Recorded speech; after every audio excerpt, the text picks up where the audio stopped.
प्रायोजक हैं cancer healer centre, new beginning. और महिला दिवस के मौके पर नीतीश तेजस्वी एक दूसरे पर क्यों हुए हमलावर, पीएम मोदी ने सूरत में किसको दिया रिटर्न गिफ्ट। देखिए देश की बड़ी खबरें देश टॉप 9 में। पीएम मोदी ने सूरत में रोड शो किया और खाद्य सुरक्षा संतृप्ति अभियान की शुरुआत की। इस दौरान उन्होंने मुद्रा योजना को लेकर विपक्ष पर निशाना साधा। पीएम मोदी ने कहा, हमने मुद्रा योजना के तहत गरीबों को बिना किसी गारंटी के 32 लाख करोड़ रुपए दिए। जिन लोगों ने हमें गाली दी उन्हें तो ये भी नहीं पता कि 32 लाख में कितने जीरो होते हैं। राहुल गांधी ने अहमदाबाद में पार्टी के ब्लॉक अध्यक्षों और जिला अध्यक्षों से मुलाकात की। इस दौरान उन्होंने गुजरात संगठन में बड़े बदलाव के संकेत दिए और बीजेपी के खिलाफ एक मजबूत योजना को लागू करने का आश्वासन दिया। अहमदाबाद में ही 64 साल बाद अप्रैल के महीने में कांग्रेस का अधिवेशन भी आयोजित किया जाएगा। महिला दिवस से एक दिन पहले बिहार में सियासत अचानक गर्म हो गई। नीतीश कुमार ने विधानसभा में लालू परिवार पर हमला किया। उन्होंने कहा कि पति ने पत्नी को मुख्यमंत्री बना दिया, लेकिन महिलाओं के लिए कोई काम नहीं किया। तेजस्वी यादव ने इस पर पलटवार किया। तेजस्वी ने कहा, राबड़ी देवी उम्र और रिश्ते में भी वो नीतीश कुमार से बड़ी हैं। भाषा की गरिमा रखनी चाहिए। हरियाणा में बजट सत्र शुरू हो गया है, लेकिन कांग्रेस विपक्ष का नेता घोषित नहीं कर पाई।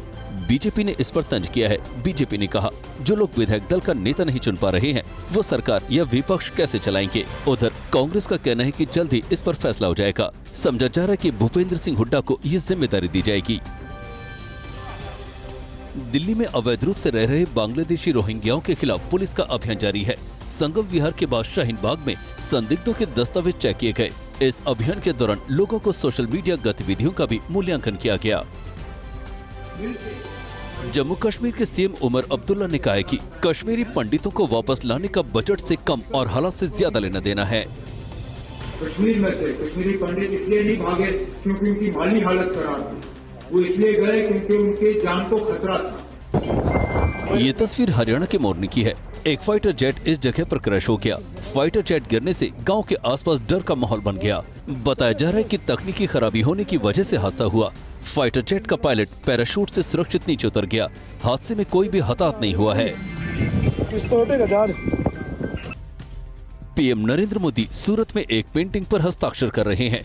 ये पेंटिंग दिव्यांग आर्टिस्ट मनोज भिंगारे की है। पीएम ने मनोज से जनसभा के दौरान स्टेज के पास मुलाकात की।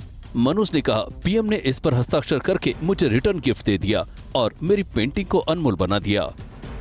और वहीं अपराध टॉप 9 में आपको हम दिखाते हैं दमोह में क्यों बढ़ गया आखिर तनाव, आगरा के स्कूल में क्यों हुई मारपीट और एमपी के सीहोर में आखिर क्यों हुआ बवाल।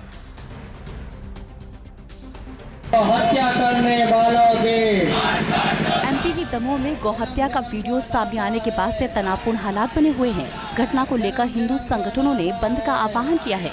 पुलिस ने मामले में 3 लोगों को पकड़ा है। जिस मकान में वारदात को अंजाम दिया गया उस पर प्रशासन ने बुलडोजर भी चला दिया। ये तस्वीर साल 2020 में दिल्ली में हुए दंगे की है। तस्वीर में शाहरुख नाम का युवक पिस्तौल ताने हुए दिखाई दे रहा है। पुलिस जांच के बाद शाहरुख को गिरफ्तार कर लिया गया था। कड़कड़डूमा कोर्ट ने शाहरुख को 15 दिन की अंतरिम जमानत दी है। ये जमानत पिता की बीमारी के आधार पर मिली है। दिल्ली सरकार में मंत्री कपिल मिश्रा को कोर्ट से झटका लगा है। दिल्ली दंगा मामले में राउस एवेन्यू कोर्ट ने उनकी रिवीजन पिटीशन याचिका को खारिज कर दिया है।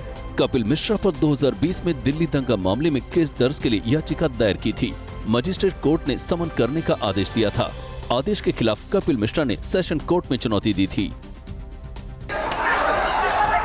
लाठी और डंडे से मारपीट का ये नजारा कानपुर का है। मामला एक गेस्ट हाउस का है, जहां एक बारात रुकी थी। बारातियों और गेस्ट हाउस संचालक के बीच किसी बात को लेकर विवाद हो गया। उसके बाद संचालक ने अपने साथियों के साथ बारातियों की जमकर पिटाई की। वीडियो सोशल मीडिया पर वायरल है। मारपीट की तस्वीर आगरा के एक स्कूल की है। हुआ ये कि स्कूल में एक महिला शिक्षक को सस्पेंड कर दिया गया। नाराज महिला अपने पति के साथ डंडा लेकर स्कूल पहुंच गई और स्टाफ से मारपीट करने लगी। स्कूल में मौजूद स्टाफ ने भी महिला को जवाब दिया और दोनों पक्षों के बीच जमकर मारपीट हुई। जो कुछ होगा वो देखा जाएगा, लेकिन गाँव से आप ना कहें, गाँव के बारे में जो अपनी राजनीति अपने पास रखें।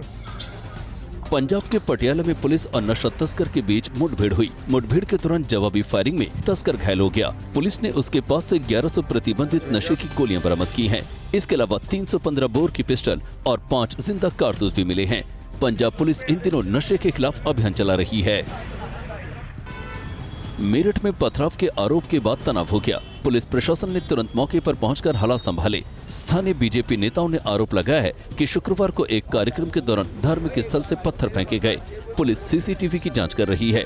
पुलिस ने एक मौलाना को हिरासत में लिया है।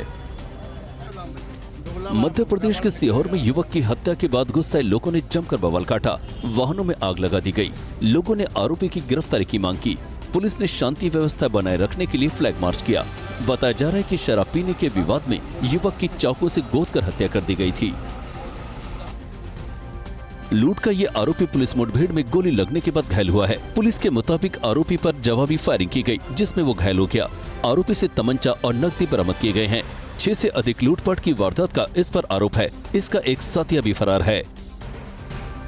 संभल में यज्ञ करने पहुंचे देव मुक्ति आंदोलन के लोगों ने रोकने पर क्या किया, कहां चल रहा है वीआईपी कल्चर खत्म करने को लेकर अभियान, और रील की सनक के चक्कर में कैसे जान पर आफत बनाई, देखिए प्रदेश टॉप 9। हरिहर विष्णु मंदिर में यज्ञ करने दिल्ली से यूपी के संभल पहुंचे देव मुक्ति सनातनी लोगों को एसडीएम ऑफिस में रोका गया, जिसके बाद विरोध के तौर पर एसडीएम ऑफिस में ही ये हवन करने लगे और एसडीएम को ज्ञापन सौंपकर हरिहर विष्णु मंदिर में पूजा करने का अधिकार दिए जाने की मांग की। मध्य प्रदेश में वीआईपी कल्चर के खिलाफ 15 मार्च तक विशेष अभियान चलाया जा रहा है। पुलिस निजी गाड़ियों से हूटर, लाल बत्ती, नीली बत्ती और किसी भी तरह की वीआईपी प्लेट्स लगाने वालों के खिलाफ कार्रवाई कर रही है। इनमें से ज्यादातर गाड़ियां विधायकों और मंत्रियों की ही हैं। पश्चिम बंगाल के हावड़ा के कपड़ा मार्केट में भीषण आग लग गई। आग की लपटें ऊंची ऊंची उड़ती दिखी। सूचना मिलने पर फायर ब्रिगेड की 5 गाड़ियां मौके पर पहुंची और घंटों की मशक्कत के बाद आग पर काबू पाया। आग में काफी नुकसान की खबर है। पुलिस आग लगने की वजहों का पता लगाने में जुटी है। अहमदाबाद के नहर में एक स्कॉर्पियो गाड़ी गिर गई। 3 युवक तेज बहाव में बह गए। बताया जा रहा है कि हादसा रील बनाने की वजह से हुआ। फायर डिपार्टमेंट कर्मचारी युवकों की तलाश कर रहे हैं। गाड़ी को नहर से बाहर निकाल लिया गया है। बिहार के मुजफ्फरपुर रेलवे स्टेशन पर एक यात्री की जान ड्यूटी पर तैनात आरपीएफ जवान ने बचाई। शख्स को हार्ट अटैक आया था। आरपीएफ जवान ने सही समय पर यात्री को सीपीआर दिया। यात्री को होश आया तो पीड़ित को सदर अस्पताल ले जाया गया, जहां उसका इलाज चल रहा है। दक्षिण कश्मीर के शोपिया के रिहायशी इलाके में वाइल्ड लाइफ डिपार्टमेंट की टीम ने एक तेंदुए को ट्रैंगुलाइज कर पकड़ा। स्थानीय लोगों के मुताबिक तेंदुए ने पिछले काफी दिनों से इलाके में दहशत फैला रखी थी। तेंदुआ कई पालतू जानवरों को भी अपना शिकार बना चुका था। अलीगढ़ मुस्लिम यूनिवर्सिटी में होली खेलने की इजाजत का विवाद थम नहीं रहा है। बीजेपी सांसद सतीश गौतम ने कहा कि एएमयू में जमकर होली होगी, इसके लिए किसी से परमिशन की जरूरत नहीं है। अगर हिंदू छात्रों को होली मनाने से कोई रोकता है या परेशान करता है तो उसके लिए मैं एएमयू में होली होगी, बड़ी धूमधाम से होली होगी। कृष्ण नगरी मथुरा के बरसाना में आज लठ मार होली हो रही है। इससे पहले लाडली जी महाराज मंदिर में लड्डू मार होली खेली गई। राधा रानी को लड्डुओं का भोग लगाकर प्रसाद लड्डू भक्तों पर फेंका गया। मंदिर में आने वाले भक्तों ने भी एक दूसरे पर लड्डू फेंके।